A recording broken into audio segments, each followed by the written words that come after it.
Hey guys, so as you can tell by the title, I'm very confused.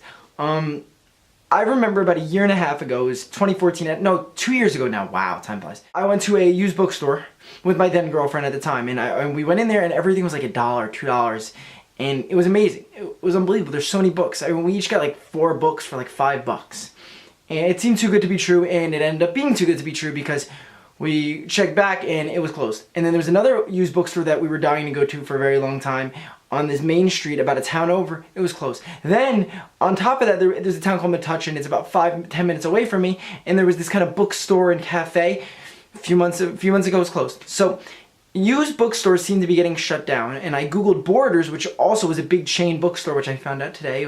There's about 500 locations in America, and they shut down in 2010. So it feels like Barnes & Noble and online books are the only way to get books nowadays. And I know there's some used bookstores and there's libraries, of course, but all of the used bookstores are going out of business. So what I did was I googled, I'm in the process of googling, why used bookstores are going out of business. And we're going to kind of get to the bottom of this, because I think there's something so magical about used bookstores. I love Barnes & Noble, don't get me wrong, but there's something so magical about used bookstores that are like mom and pop and family owned, and it's kind of disappointing that they're not there anymore. So a big reason that bookstores and used bookstores keep closing down, according to online, is that you can get these same books for the same price online, and of course people are lazy. They don't want to leave their house. They don't want to go out and do something. They prefer getting these books sent to them.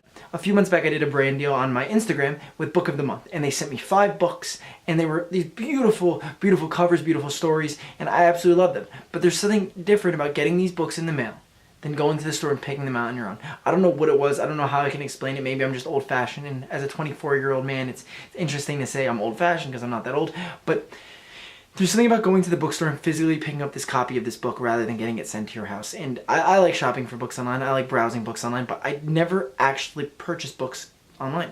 And of course, not even with laziness, it's easier. If you work all day, you don't feel like going to Barnes & Noble late at night, or you don't feel like going to a used bookstore late at night.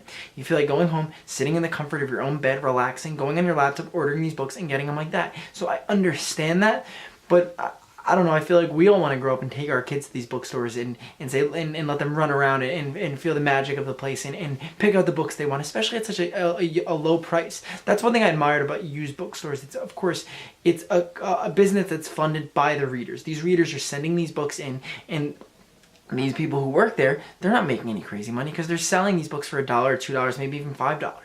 And I understand we live in a business-driven world where the economy and where economic value and you have to be able to make money and to spend money, and I understand that. But it feels like this little book industry was such a sweet, innocent place, and it's getting ripped out from underneath us. I'm still browsing this article, and there's a cool quote by Jerry Seinfeld. He said, "A bookstore is one of the only pieces of evidence we have that people are still thinking." It's true. So what people are doing to replace the absence of these bookstores are they're setting up these pop-up bookstores or pop-up bookshops, and that's my alarm to film, so I'm filming.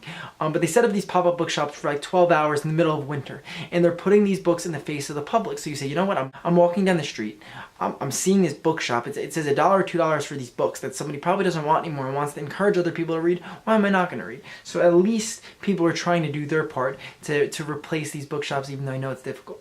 Yeah, that bothers me, but we could all maybe do our part and set up some of these pop-up bookstores. That'd be pretty cool. But I hope you guys enjoyed that video. I know it was a little more serious. If you did, please give it a big thumbs up below. Go down there, subscribe videos every single Thursday, book-related content coming at you. Can we get like 50 likes? That'd be pretty cool. I'd appreciate it. Also, last week's User of the Week was you. Thank you so much for watching, liking, and subscribing. I truly appreciate it. And all your nice comments. I see them every single week.